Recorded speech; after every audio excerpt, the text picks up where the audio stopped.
Hello. Alright, Justin back for day 3 update on the rabbit shed. If you've been following along, you can see the differences already a little bit, but or a lot of it, I guess.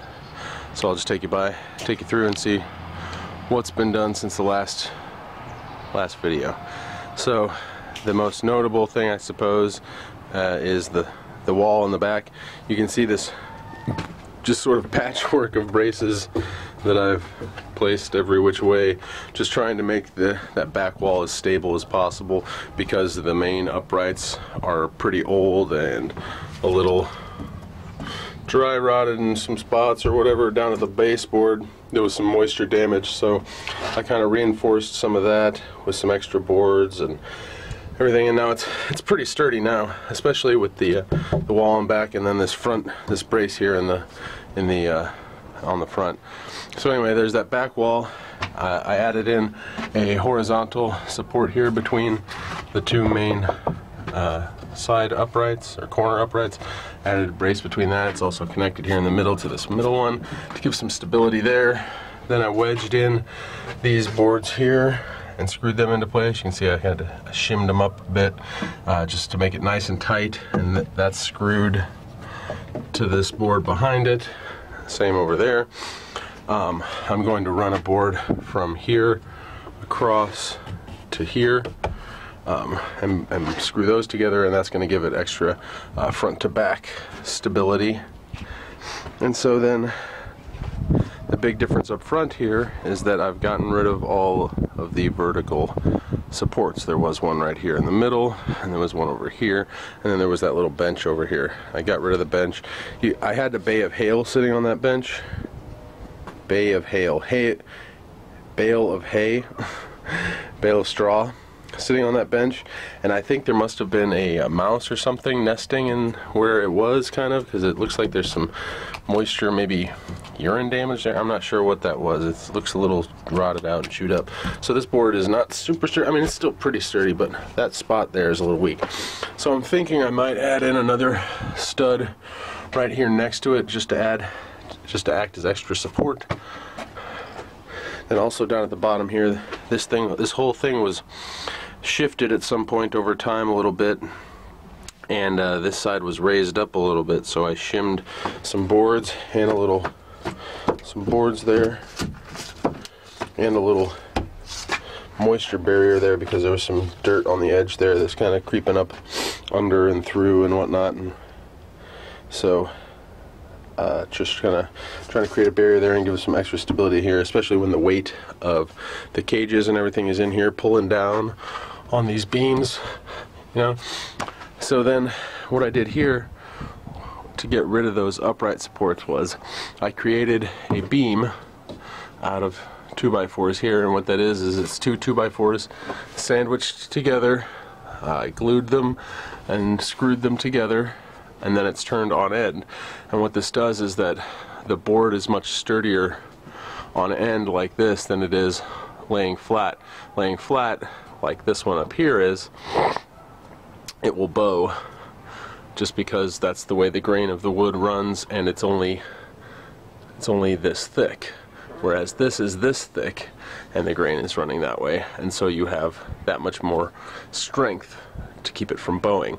So the two of them together, with the strength of them laying on end, and then put that up underneath the main beam here, and then again, this is called a stud pack, where you take a couple studs, or in a big project on a house where it's a lot of weight, there'll be 4 or 6 studs maybe even, just wedged in underneath your main beam, and that's creating extra stability. Again, for the same reason, we have 2 studs here back to back, and I wedged them in one at a time. This one was screwed to the existing stud here. After it was wedged in, then I wedged in this one and screwed it to this one as well, and they're shimmed up to give it extra, to make it extra tight. Did the same over on this side, and then I added these diagonal braces. Just cut those with the 45-degree angle on the skill saw, and screwed them on. And so that should give it extra support. I'll show you around the back here. The back is just a patchwork of stuff, really. These panels here, you might recognize from the front of the shed beforehand, and then this was a piece of the door from beforehand. And as you can see, my measurements and everything didn't quite work out right here. I mean, it's just got to hold rabbits, it does. But I am gonna cover this up with some small board on the inside, just to give it a little extra wind protection. So, and then there's this galvanized flashing on the edges here that I'm going to bend back over to help. And I still need to put the roof flashing. Oh, I left my rubber mallet sitting up here yesterday. I still have this roof flashing over here that I need to put on the roof there. And sorry for the shaky camera work.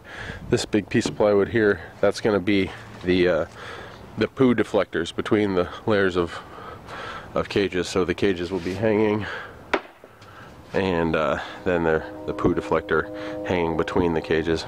So as you can see, I'm gonna patch these up. I'm just gonna put a board here and kind of tack it up with some nails and just create a little extra wind barrier. And then all around the inside, once I have this, you can see spots here where some of these braces should be, like up here and down there. I'm gonna put a few more of those in here just to give extra side-to-side stability, probably a couple more. And then what I think I'm gonna do up inside here is either get some wall material, like some more cheap plyboard if I can find it at the restore or something, or I may just hang tarp in here. I may just tack up tarp all around the inside walls to create wind barrier, but also poo and pee, they may be spraying that way, or it will be deflected down to where it will collect down here on the concrete pad, which I'm going to put some peat moss or something down there with some worms in it, and the poo will all collect down there, and the worms will eat on it, and I can just scoop it up at my leisure for use. So that's it. That's the update. That's where we're at, starting on day 3. I'm not going to get a lot of work done today. It's already 11:30. I had some other stuff I had to do this morning. I also had to, I'm about to go clean out the chicken coop, which shouldn't take long, but just got some other stuff I got to do today. I would like to try and start on this box that I'm going to build onto this side over here. That's going to house the galvanized trash cans of feed for the rabbits and the chickens, because previously those were housed in here. So I'm going to build a little lean-to box here. I've mentioned it already, but I would like to get the foundation for that done. I need to level this out, or maybe dig it out a little bit, and dig out that area and lay some paving sand or whatever it's called in there and tamp it down nice and flat and level, and then put a couple of cinder blocks or paving stones down on top of that. And then I will be hacking off a piece of pallet and placing it there on those cinder blocks, and then building the box around the pallet with a lid on it. And I have extra shingles, these shingles that are up here that need to be trimmed. I have more shingles, which I will put on the roof piece for that, which will be on a hinge and probably tilt up that way and have a chain or a little hook or something to keep it open, or maybe a little fold out stand or something like that. And also up here, somewhere along, either up here or over on the other side, I need to build a platform that will hold a 5-gallon bucket that will be for the automatic watering system, or the gravity fed watering system. Will run to tubes that come down and then go to all the cages. But I need to build a little platform though, probably coming off one of these sturdy beams here. Maybe, I don't know. I still got to figure it out. Let's take a look over here. See, if I run a carriage bolt through all of these 3 beams here, and a 2x4 on each side that would come out the other side. 2x4 sticking out here, and then platform laid across the 2 2x4s. And that will hold a bucket. That's what I'm thinking. We'll have to see. And this is all just make it up as I go. So, alright, that's it. That's where we are today. I'll see you on the next one, and hopefully it looks different. Bye-bye.